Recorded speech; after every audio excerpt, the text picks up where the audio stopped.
Ang pag-uusap nila ni Isabel kagabi, kung saan sinabi nitong ginagawa na niya ang lahat, pero wala namang konkretong plano, ay nagpatibay sa kanyang desisyon.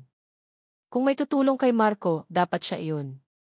Lian, pinapatawag ka ni Sir David sa office niya, sabi ng isang kasamahan. Pumasok siya sa opisina ni David. Malinis. Walang personal na gamit maliban sa isang litrato nilang dalawa na kuha noong engagement party. Sa litratong iyon, pareho silang nakangiti, pero ngayon, alam na ni Lian na ang kanyang ngiti ay peke. Lian, umupo ka, sabi ni David, hindi man lang nag-angat ng tingin mula sa mga papeles sa kanyang mesa. May pinapabigay si Dad. Listahan ng mga tenants doon sa Quezon City project. Sabi niya, i-cross-check mo raw sa mga legal documents kung may mga existing na kontrata pa sila. We need to find loopholes to expedite their eviction.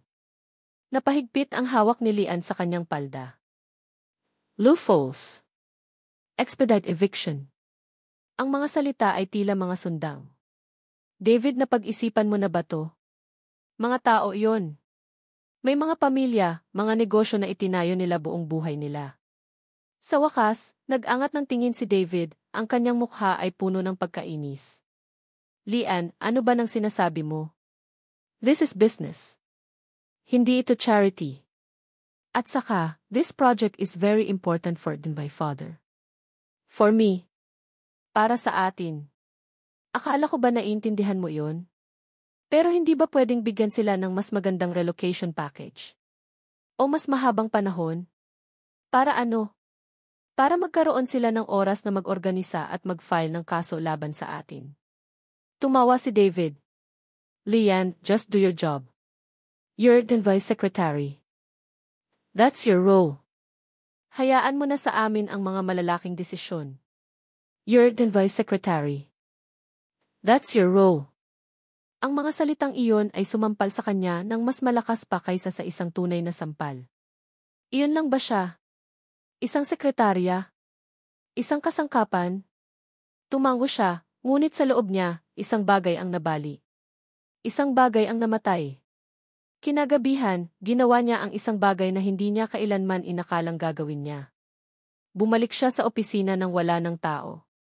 Gamit ang kanyang access card, binuksan niya ang opisina ni David. Ang kanyang puso ay kumakabog sa kanyang dibdib, ang kanyang mga kamay ay nanginginig. Ang hinahanap niya ay hindi mga loophole para paalisin ang mga tao, kundi mga loophole para tulungan sila. Naghalungkat siya sa mga file cabinet, mga kontrata, mga lumang papeles. At doon, sa isang folder na may markang key archived, nakita niya ito. Isang lumang kasunduan sa pagitan ng lungsod at ng mga orihinal na may-ari ng lupa, kabilang na ang lolo ni Marco Reyes. Nakasaad dito na ang lupa ay may historical significance at hindi maaaring i-demolish para sa purong komersyal na layunin nang walang pahintulot mula sa isang Cultural Heritage Committee. Ito na iyon. Ito ang kanilang panlaban. Mabilis niyang inilagay ang mga dokumento sa photocopier. Bawat tunog ng makina ay parang isang malakas na alarma sa katahimikan ng gabi. Bawat kislap ng ilaw ay nagpapabilis ng kanyang paghinga. Hindi niya alam na sa isang maliit na sulok ng opisina, sa likod ng isang halaman, isang maliit at halos hindi mapansing itim na bagay ang tahimik na nagre-record ng lahat. Isang ACS camera na inilagay ni Isabel ilang linggo na ang nakalipas, para lang masigurado na tapat si David. Kinabukasan, hindi na siya nag-aksaya ng oras. Dala ang mga kinopyang dokumento, nagpunta siya sa Sastre de Reyes. Ang kanyang puso ay pinaghalong takot at pag-asa. Takot na baka hindi siya pakinggan ni Marco. Pag-asa na baka ito na ang magpabago ng lahat. Pagpasok niya sa tindahan, nandoon si Marco, nag-aayos ng isang lumang Amerikana. Nag-angat ito ng tingin, at ang kanyang mukha ay nagpakita ng parehong galit at pagkalito. Anong ginagawa mo rito? Tanong nito, ang boses ay magaspang. Hindi sumagot si Lian. Inilatag niya ang mga dokumento sa malaking kahoy na mesa. Basahin mo to. Tiningnan ni Marco ang mga papel, pagkatapos ay tumingin sa kanya ng may pagdududa. Ngunit nagsimula siyang magbasa. Nakita ni Lian ang unti-unting pagbabago sa kanyang mukha habang binabasa niya ang mga probisyon. Ang galit ay napalitan ng gulat, pagkatapos ay ng isang kislap ng pag-asa. Saan mo to nakuha? Tanong nito, ang boses ay mas mahina na ngayon. Sa opisina ni David, pag-amin ni Lian. Marco, maniwala ka sa akin. Hindi ako kaaway. Ayokong mangyari to, sa lahat ng lugar sa Maynila, ang lugar na to may kaluluwa. Katulad ng mga gawa mo. Tumingin si Marco sa kanya, at sa unang pagkakataon, wala na ang pader sa pagitan nila. Nakita niya ang sinseridad sa kanyang mga mata. Bakit? Mahina niyang tanong. Bakit mo to ginagawa? Mapapahamak ka. Dahil ito ang tama, sagot ni Lian, ang kanyang boses ay matatag. Nagkaroon sila ng isang sandali ng katahimikan. Isang sandaling puno ng hindi nasasabing mga salita. Ipinakita ni Marco sa kanya ang mga lumang sketchbook ng kanyang ama, ikinuwento ang mga pangarap nito para sa Sastre de Reyes. Ikinuwento ni Lian ang tungkol sa kanyang ina, sa bigat ng kanyang mga responsibilidad. Sa kauna-unahang pagkakataon, hindi sila ang key fiance ng ilustre at ang igalit na sastre. Sila lang si Lian at si Marco. Sa gitna ng kanilang pag-uusap, biglang nag-vibrate ang cellphone ni Marco. Tiningnan niya ito. Isang video message mula sa isang unknown number. Pinindot niya ang play. Ang screen ay nagpakita ng isang pamilyar na opisina. Ang opisina ni David. At doon, nakita niya si Lian, palihim na kumukuha ng mga dokumento mula sa file cabinet at kinokopya ang mga ito. Ang video ay pinutol-putol at in-edit sa paraang mukhang nagnanakaw siya ng impormasyon, hindi naghahanap ng tulong. Ang huling eksena ay nag-zoom in sa logo ng ilustre sa isang dokumento na para bang iyon ang kanyang target. Ang maliit na pag-asa na nabuo sa puso ni Marco ay biglang dinurog at naging abo. Ang dugo ay umakyat sa kanyang ulo. Isang napakalakas at nakakabinging ugong ang pumuno sa kanyang tainga. Panloloko. Lahat ng ito ay isang masalimuot na panloloko. Ang kanyang sinseridad. Ang kanyang kwento tungkol sa kanyang ina. Ang sandali ng kanilang pagkakaintindihan. Lahat ay isang kasinungalingan. Isang perpektong pag-arte para makuha ang kanyang tiwala bago siya tuluyang saksakin sa likod. Nanginig ang kanyang mga kamay habang hawak ang cellphone. Tumingin siya mula sa video papunta kay Lian na nakatayo sa harap niya. Ang mukha ay puno pa rin ng bagong tuklas na pag-asa. At sa isang iglap, ang pag-asang iyon sa mukha ni Lian ay naging pinakanakakasuklam na bagay na nakita niya sa buong buhay niya. Ano to? Sabi ni Marco, ang boses niya ay mahina at nanginginig, hindi dahil sa lungkot, kundi dahil sa galit na nagbabadyang sumabog. Tumingin si Lian, nalilito. Ano to? Hindi na siya sumagot. Sa isang marahas na kilos, itinapat niya ang screen ng cellphone sa mukha ni Lian. Ito. Ano to? Napakunot ang noo ni Lian habang pinapanood niya ang video. Nakita niya ang sarili niya sa opisina ni David, ang kanyang mga palihim na kilos, ang pagmamadali. At nakita niya kung paano ito in-edit, kung paano siya pinalabas na isang espiya, isang magnanakaw na kumukuha ng impormasyon para sa kumpanya. Nawala ang konteksto. Nawala ang katotohanan. Ang naiwan lang ay isang malinaw na larawan ng pagtataksil. Teka, nautal niyang sabi, ang dugo ay tila umalis sa kanyang mukha. Hindi ganyan yan. Marco, pakinggan mo ako. Pakinggan ka. Tumawa si Marco, isang tawang puno ng pait at sakit. Nakinig na ako sayo, Lian. Naniwala ako sayo. At ito pala ang ginagawa mo sa likod ko. Kinukuha mo ang tiwala ko habang kinokopya mo ang mga dokumento na lalong magbabaon sa amin sa lupa. Hindi. Kinuha ko yan para tulungan ka. Para tulungan tayo. Huwag mo akong tawaging tayo, sigaw niya, at ang boses niya ay umalinggaw-ngao sa bawat sulok ng talyer. Walang tayo. Mayroon lang kayo, ang mga ilustre, at kami, ang mga taong winawasak ninyo. Kinuha niya ang mga dokumentong dinala ni Lian at dinuro-duro ito sa harap niya. At ito. Ano to? Isang pain. Isang patibong. Para isipin kong kakampi kita, para ibigay ko sa iyo ang lahat ng plano namin, para ibigay mo naman sa kanila. Ang galing. Ang galing ng plano ninyo. Sabihin mo sa akin, humakbang siya palapit, ang mga mata ay nag-aapoy, kasama mo ba rito ang bestie mo? Siya ba ang kumuha ng video? Natigilan si Lian. Si Isabel. Ang AC's camera. Bigla, ang lahat ng piraso ay nagkabit-kabit sa isang nakakakilabot na larawan. Ang natapong alak. Ang komento sa tahi. Ang paglitaw niya sa kalye. Ang video. Si Isabel. Pero bago pa niya maipaliwanag, bago pa niya masabi ang pangalan, ang sakit at galit sa mukha ni Marco ay bumuo ng isang hindi matinag na pader. Hindi ko alam ang tungkol sa video, halos pabulong niyang sabi, ang mga luha ay nagsisimula ng mamuo sa kanyang mga mata. Marco, please maniwala ka sa akin. Maniwala? Inihagis ni Marco ang mga papel sa sahig. Ang mga ito ay kumalat sa paanan ni Lian na parang mga tuyong dahon. Tapos na akong maniwala sa'yo. Hinawakan niya si Lian sa braso, hindi masakit, pero mariin at kinalagkad siya papunta sa pinto. Umalis ka, sabi niya, ang boses ay malamig na ngayon, walang emosyon. Patay.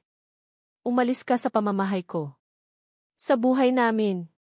Sinabi ko na nga ba, mula pa sa simula. Espiya ka lang nila. Marco, hindi. Pagmamakaawa niya, ang mga luha ay tuluyan ng bumuhos. Ang sakit ng kanyang mga salita ay mas matindi kaysa sa higpit ng kanyang hawak. Pare-pareho lang kayo. Itinulak niya si Lian palabas ng pinto at isinara ito ng malakas. Bang! Ang tunog ng pagsara ng pinto ay parang isang putok ng baril sa katahimikan ng hapon. Nakatayo si Lian sa labas, sa semento, nanginginig. Nakatitig siya sa nakasarang pinto, sa lumang kahoy na karatula na nagsasabing Desastre de Reyes.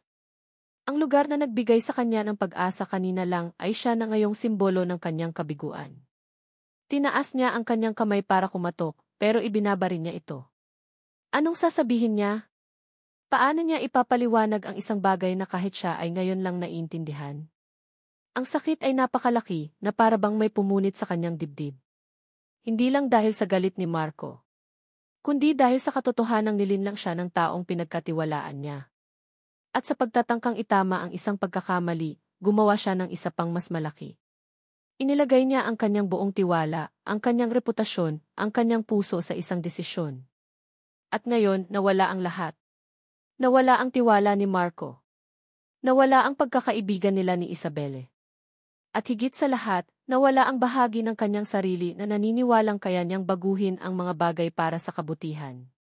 Tumalikod siya mula sa nakasarang pinto, ang bawat hakbang ay mas mabigat kaysa sa nauna. Iniwan niya sa sahig ang mga nagkalat na papel, ang mga piraso ng kanyang nabigong pag-asa, habang ang mga salita ni Marco ay paulit-ulit na tumatatak sa kanyang isipan, nawala ang lahat. Ang sakit ay isang matalim na piraso ng salamin sa dibdib ni Lian. Habang naglalakad siya palayo, ang bawat hakbang ay tila isang pag-amin ng kanyang pagkatalo. Ngunit sa ilalim ng sakit, isang ibang damdamin ang nagsimulang umusbong. Isang malamig at matigas na galit. Hindi para kay Marco, kundi para sa kanyang sarili at para kay Isabel. Pag-uwi sa kanyang apartment, hindi na siya umiyak. Tapos na ang pag-iyak. Umupo siya sa dilim, pinipilit ang kanyang isip na gumana sa kabila ng pagod at pighati. Inisa-isa niya ang mga pangyayari na parang isang detective na sinusuri ang isang crime scene. Ang natapong alak. Aksidente raw. Ang komento sa tahi. Para lang ipamukha sa akin na mura ang gawa. Ang biglaang pagdating niya sa protesta. Ang perpektong tagapagligtas. Ang video. Ang video. Iyon ang susi. Paano nagkaroon ng video? Hindi iyon kuha ng keys ng building, iba ang anggulo. Pribado. Nakatago. At ang nag-iisang tao na may motibo na laging nasa tamang lugar sa tamang oras para lalong guluhin ang sitwasyon ay si Isabelle. Kinuha niya ang kanyang cellphone. Naalala niya ang isang bagay na ikinuwento ni Isabel noon, isang app na ginagamit nito para i-track ang kanyang mga gamit. Sa isang kisap mata ng hinala, binuksan ni Lian ang sarili niyang location services. At nandoon ito. Isang shared location history sa pagitan nila ni Isabel, isang feature na inactivate ni Isabel noon for safety. Nakita niya ang bawat tuldok. Nandoon si Isabel sa lugar malapit sa Sastre de Reyes noong araw ng protesta. Nandoon din ito sa building ng opisina niya noong gabi kung kailan siya kumuha ng mga dokumento. Isang malamig na katotohanan ang bumalot sa kanya. Hindi ito nagkataon lang. Ito ay isang plano. Kinailangan niya ng kumpirmasyon. Kailangan niyang marinig mula mismo dito. Huminga siya ng malalim, pinindot ang record button sa kanyang telepono, at tinawagan si Isabel. Hello? Lian, sagot ni Isabelle, ang boses ay puno ng peking pag-aalala. Oh is my God, anong nangyari? Tinawagan ako ni David, galit na galit. Sinisanti ka raw niya? Sabi ni Lian, pinanatili niyang kalmado ang kanyang boses, isang manipis na yelo sa ibabaw ng kumukulong galit. Sinabi sa akin ni David na ako ang dahilan kung bakit nagkaroon ng problema ang kumpanya. Tama ka pala, Belle. Mula sa simula. Sana nakinig na lang ako sa'yo. See? I told you, sabi ni Isabelle, at sa likod ng peking simpatya, narinig ni Lian ang hindi maitatagong pagyayabang. Masyado kang mabait, Lian. Masyado kang nagtitiwala sa mga taong hindi mo ka-level, tulad ng sastrerong iyon. Ano ba nang napala mo? Wala, sagot ni Lian, ang bawat salita ay isang pain. Ang hindi ko lang maintindihan paano. Yung video paano mo nakuha yon? Tulungan mo ako, Belle. Para maintindihan ko lang. Ikaw lang ang makakatulong sa akin. Isang sandaling katahimikan, pagkatapos ay isang mahinang tawa mula sa kabilang linya. Isang tawa na nagpatindig sa mga balahibo ni Lian. Hay nako, Lian. Ang tanga-tanga mo kasi, sabi ni Isabelle, wala nang pagkukunwari.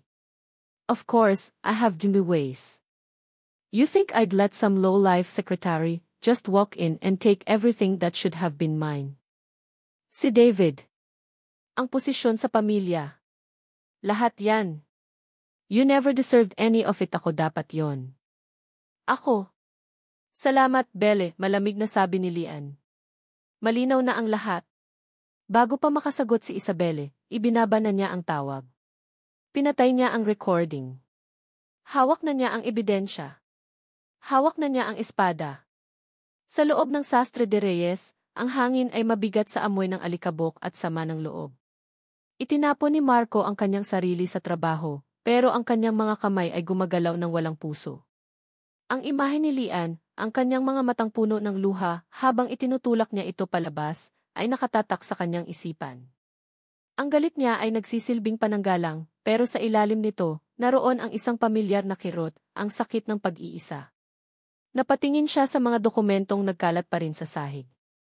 Ang kanyang unang instinct ay sunugin ang mga ito, sunugin ang huling bakas ni Lian sa kanyang buhay. Ngunit isang bagay ang pumigil sa kanya. Dinampot niya ang isang papel. Binasa niya muli ang clause tungkol sa historical significance. Totoo ito. Isang tunay na panlaban. Bakit niya ito ibibigay kung isa siyang espiya? Bakit niya ipagkakanulo ang sarili niyang pamilya para sa kanila? Hindi magkakatugma. Kinuha niya ang kanyang cellphone, handa nang burahin ang video na sumira sa lahat. Ngunit bago niya ito gawin, pinanood niya ito ng isa pang beses. Sa pagkakataong ito, hindi siya bulag sa galit. Pinanood niya ito ng may pagdududa. At napansin niya ang anggulo. Masyadong mababa na parabang nakatago sa likod ng isang halaman. Hindi ito kuha ng security camera ng building. Iba ito.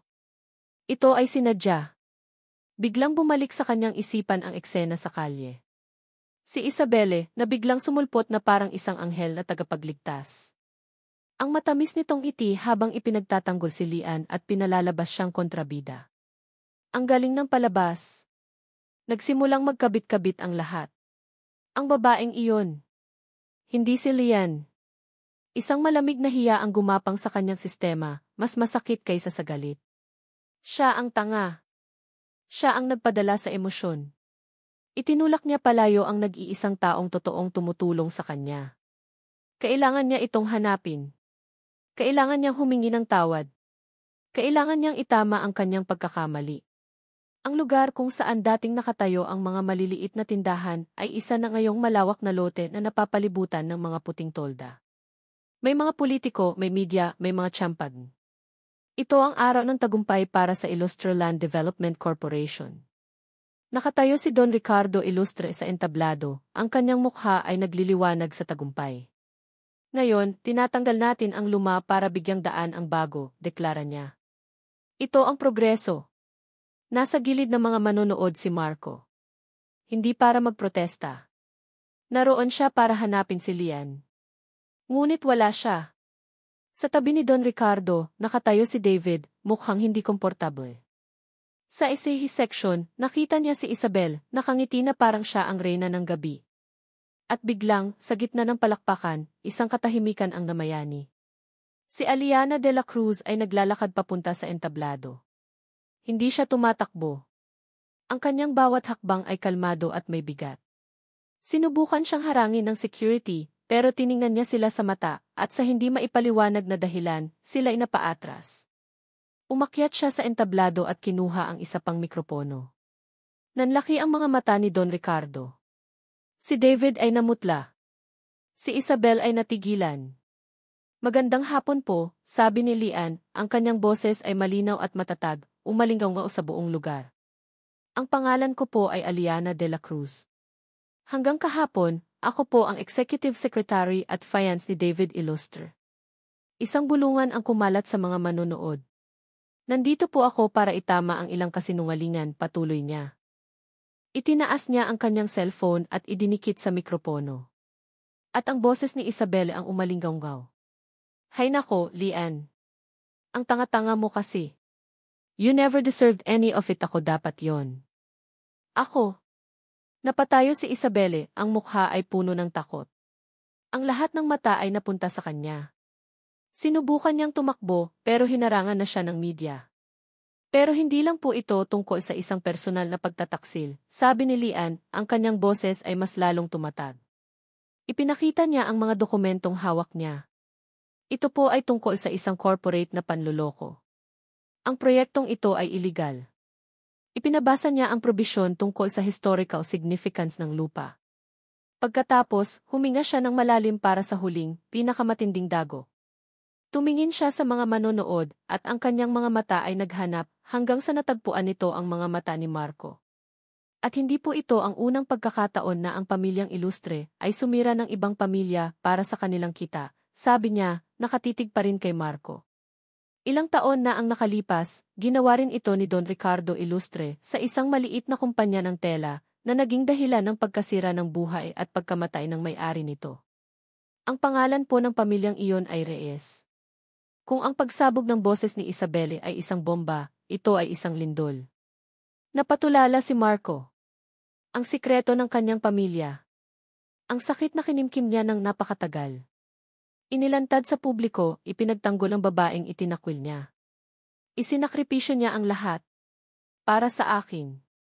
Ang bulwagan ay nagkagulo. Si David ay napaupo sa sahig ng entablado, hindi makapaniwala. Si Don Ricardo ay sumisigaw sa galit. Sa gitna ng lahat ng kaguluhan, ibinaba ni Lian ang mikropono. Ang kanyang trabaho ay tapos na. Muli, ang kanilang mga mata ay nagtagpo sa gitna ng karamihan. Walang ngiti sa kanyang mukha.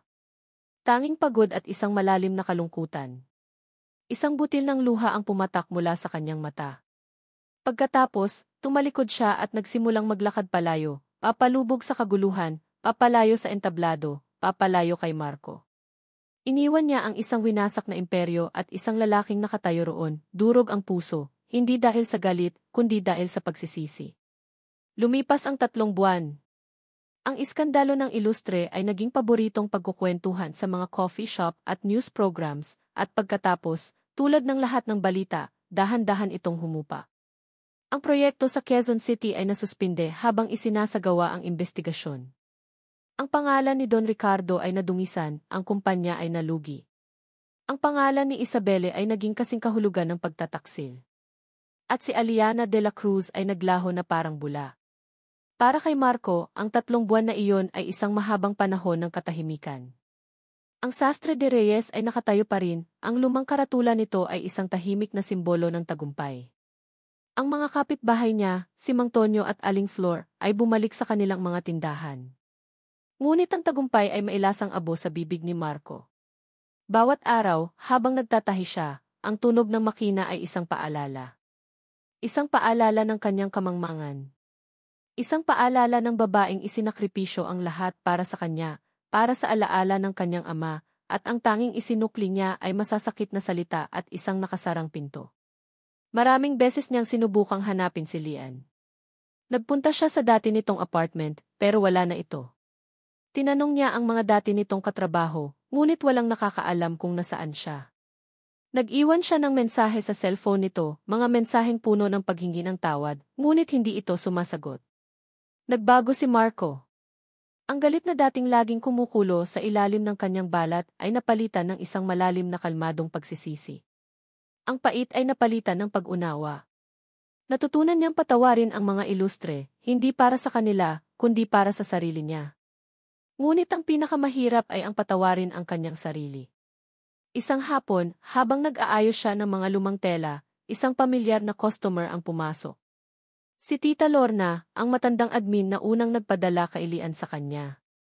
Marco, iho, bati nito. Kamusta ka na? Okay lang po, Tita Lorna, sagot niya. Alam mo, nakasalubong ko si Aliana kahapon, sabi nito na para bang wala lang. Natigilan si Marco, ang hawak niyang sinulid ay halos mahulog. Po? Saan po? Sa isang maliit na coffee shop sa may bandang Marikina. Nagtatrabaho siya roon. Mukha siyang payapa. Kinabukasan, hindi na nag-aksaya ng oras si Marco. Isinara niya ang talyer at nagpunta sa Marikina. Ang kanyang puso ay kumakabog na parang isang makinang panahi na wala sa tono. Paano niya ito haharapin? Anong sasabihin niya? Nakita niya ang coffee shop. Mula sa labas, sa likod ng salamin, nakita niya si Lian. Nakasuot ito ng simpleng apron, nakatali ang buhok, at nagpupunas ng mesa. Wala na ang mga mamahaling damit, wala na ang bigat ng isang malaking kumpanya sa kanyang mga balikat. At tama si Tita Lorna. Mukha siyang payapa. Mukha siyang mas maganda kaysa dati. Huminga siya ng malalim at pumasok. Ang tunog ng kampana sa pinto ang nagpaangat ng tingin ni Lian. Nang makita siya nito, ang ngiti sa kanyang mukha ay bahagyang nawala. Hindi ito napalitan ng galit o sakit, kundi ng gulat at isang bakas ng pag-iingat. Marco, sabi niya, ang kanyang boses ay mahina. Walang sinabi si Marco. Lumapit lang siya sa counter. Dala niya ang isang malaking paper bag, maingat niya itong inilabas. Isang damit. Isang simpleng bestida na kulay asul, na kasing simple ng langit sa isang maaliwalas na umaga. Ang tela ay hindi mamahalin, pero ang pagkakagawa, ang bawat tahi, ay perpekto. Inilapag niya ito sa counter. Ito, sabi ni Marco, at ang kanyang boses ay bahagyang nanginginig. Para sa totoong ikaw. Hindi para sa party, hindi para sa ibang tao. Para lang sa'yo. Tinitigan ni Lian ang damit, pagkatapos ay tumingin sa kanya. Ang pader ng pag-iingat sa kanyang mga mata ay unti-unting gumuho. Salamat, halos pabulong niyang sabi. Lian, ako di. Simula ni Marco, pero pinigilan siya ni Lian. Alam ko na, Marco, sabi niya. Huwag na. Hindi niya kailangan ng sorry. Ang kailangan niya ay pag-unawa. At sa mga mata ni Marco ngayon, nakita niya iyon. Nag-usap sila. Hindi sa loob ng maingay na coffee shop, kundi sa isang maliit na parke sa tapat. Umupo sila sa isang bench na may pagitan pa rin sa kanila. Ikinuwento ni Lian ang tungkol sa kanyang ina, na mas bumubuti na ngayon ang kalagayan dahil sa tulong ng insurance at sa kawalan ng stress. Ikinuwento niya kung paano niya natagpuan ang kapayapaan sa isang simpleng buhay. Inamin ni Marco ang kanyang pagkabulag sa galit, ang kanyang pagsisisi. Inamin ni Lian ang kanyang takot at ang kanyang pakiramdam na kailangan niyang pagbayaran ang lahat. Wala nang mga lihim. Wala nang mga pader. Tanging dalawang taong may mga peklat na sa wakas ay natututong ipakita ang mga ito sa isa't isa. Hindi na sinubukan ni Marco na hawakan ang kanyang kamay. Alam niyang kailangan nila ng oras. Handa ka na bang bumuo ng sarili nating kwento? Tanong ni Marco, ang kanyang mga mata ay puno ng sinseridad at pasensya. Dahan-dahan lang. Walang pilitan. Tumingin si Lian sa kanya. Sa loob ng 3 buwan, itinayo niyang muli ang kanyang sarili mula sa abo. Natuto siyang tumayo sa sarili niyang mga paa, nang hindi nakasandal sa sinuman. Malaya na siya. At sa kalayaang iyon, nalaman niyang mayroon na siyang lakas na pumili. Ngumiti siya. Isang tunay, malawak na ngiti na umabot sa kanyang mga mata. Isang ngiting hindi na peke, hindi na pilit. Marco, sagot niya. Sa tingin ko, handa na ako. Ang huling eksena ay hindi isang halik. Hindi isang yakap. Ito ay ang tunog ng makinang panahi sa Sastre de Reyes. Ang ritmikong pag-andar nito ay parang isang matatag na tibok ng puso. Ito ay ang tunog ng pagtawa, ang malalim na tawa ni Marco na may kasamang matamis na tawa ni Lian habang sabay nilang sinusukat ang isang bagong piraso ng tela. Isang bagong simula. Hindi perpekto, pero totoo. Dahan-dahang tinatahi, sinulid sa bawat sinulid, ang isang kinabukasang binuo mula sa pagpapatawad, pagtitiwala, at isang pag-ibig na mas matibay kaysa sa anumang tela. At dito nagtatapos ang kwento ni na Marco at Lian. Maraming salamat sa iyong pakikinig at sa pagsama sa amin sa kanilang paglalakbay. Habang isinusulat ko ang bawat kabanata, ramdam ko ang bawat tusok ng karayom, ang bawat bigat ng pagdududa, at ang bawat sinag ng pag-asa. Nais kong lumikha ng isang kwento na hindi lang tungkol sa kilig, kundi tungkol sa katotohanan na ang pag-ibig ay hindi isang perpektong tela na walang gusot. Ito ay madalas na may mga punit, may mga tastas, at minsan, may mga mansta na mahirap tanggalin. Ang tunay na pag-ibig, tulad ng ipinakita ni na Marco at Lian, ay ang tapang na harapin ang mga pinsalang ito. Ito ang pasensya na tahiin muli ang mga sugat, hindi para itago ang peklat, kundi para gawin itong bahagi ng isang mas matibay at mas makabuluhang kabuuan. Ito ay tungkol sa pagpapatawad, hindi lang sa iba, kundi lalo na sa ating mga sarili. At higit sa lahat, ito ay ang pagpili na maniwala sa pag-asa, kahit na sa pinakamadilim na sandali. Sana, sa pagtatapos ng kwentong ito, may isang aral o damdamin na mananatili sa iyong puso. Kung may bahagi ng kanilang kwento na nakaantig sa iyo, o kung may sarili kang kwento ng pag-asa at pagpapatawad na nais ibahagi, ikagagalak kong mabasa ang iyong mga komento. Ang iyong boses ay mahalagang sinulid na bumubuo sa kwentong ito. Muli, mula sa kaibuturan ng aking puso, salamat sa iyong oras. Hanggang sa ating susunod na pagkukwentuhan.